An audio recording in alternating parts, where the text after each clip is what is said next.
Okay, so the reason I'm doing this live right now is because I don't feel like editing. I just don't.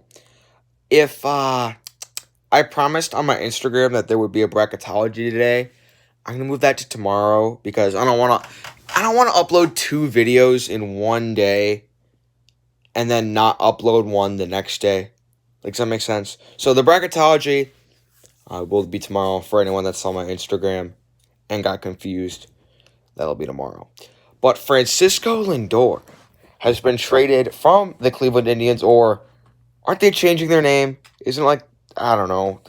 I'm just gonna call them the Indians for now. So they're gonna trade him from the Cleveland Indians to the New York Mets. Now, the Mets have been owned by the Wilpons for forever, and a bunch of Met fans have been complaining that they're cheap and they don't go out and acquire really good talent. They just kind of sit back and don't do much. Well, that's changing now with new owner Steve Cohen. He has gone out and got a big fish in free agency. So the trade was Francisco Lindor and pitcher Carlos Carrasco to the Mets in exchange for Ahmed Rosario, top prospect Andres Jimenez, the Mets' second round pick this year. I forgot what his name was, and another player I hadn't heard of. I'm assuming he's another prospect. But I'm gonna start with the haul that the Indians got. They got a pretty good haul. A lot of people are saying they got a terrible haul and that they got fleeced. I would not say that they got fleeced. I think Andres Civitas is a very good player, switch hitter, defense first, shortstop. But apparently he's been developing a bit of a power stroke in the minor leagues. A lot of people really like him. I've been high on him. So I do think he will be eventually really good. The current day replacement, Ahmed Rosario, he's only like 23 or 22. He's still really young. He's been producing in the MLB pretty well, and he's only going to develop further with the Indians. So I don't think those are going to be two bad players. I don't know much about the other two. I really don't. Now, as for the Mets, okay? As for the Mets, all right, I don't think Carlos Carrasco is that great of a pitcher.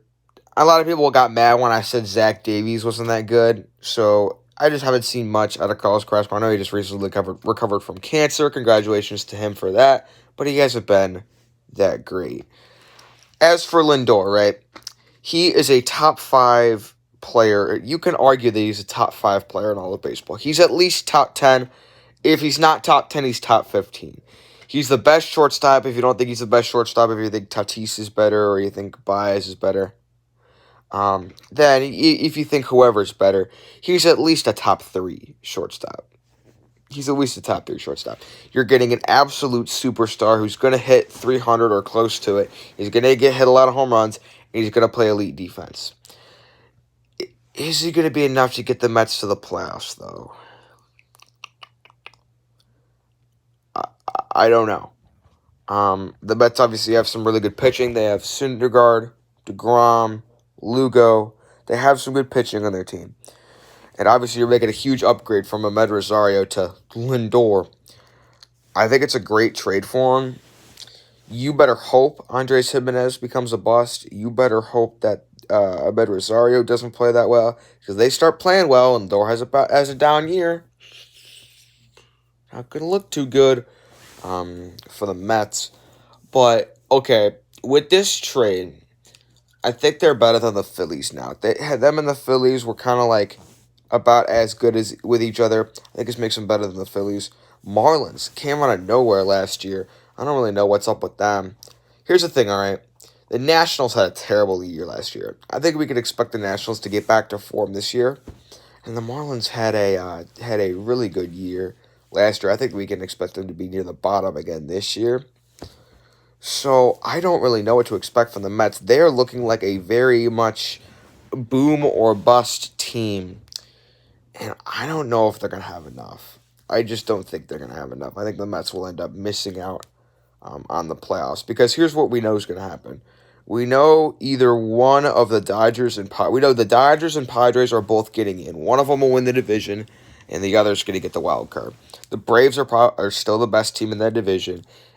And whoever from the garbage can NL Central, geez, that division's bad. Holy cow.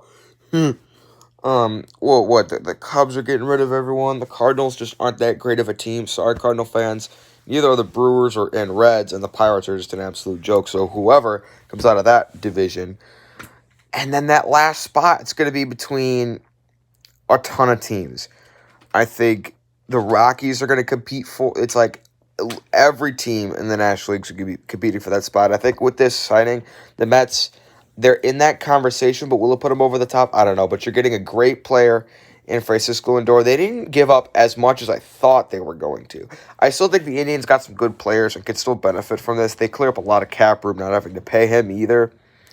And it also sounds like the Mets are going to get a deal done with him to have him for more than 1 year. So, Mets, you better get some players around him, or else I don't think he'll be that great. I expect him to get some players to help their new star shortstop. But I think that's basically my thought on the trade. You're getting an elite player, one of my favorite players. I love Lindor. But it's the Mets. I feel like they're going to screw this up somehow. Just because they're the Mets. They're the Mets. Reds, Cardinals, Cubs, Brewers, Pirates. I can see that. I definitely can see that. But I hope you guys enjoyed, and I'll see you next time. Bracketology tomorrow.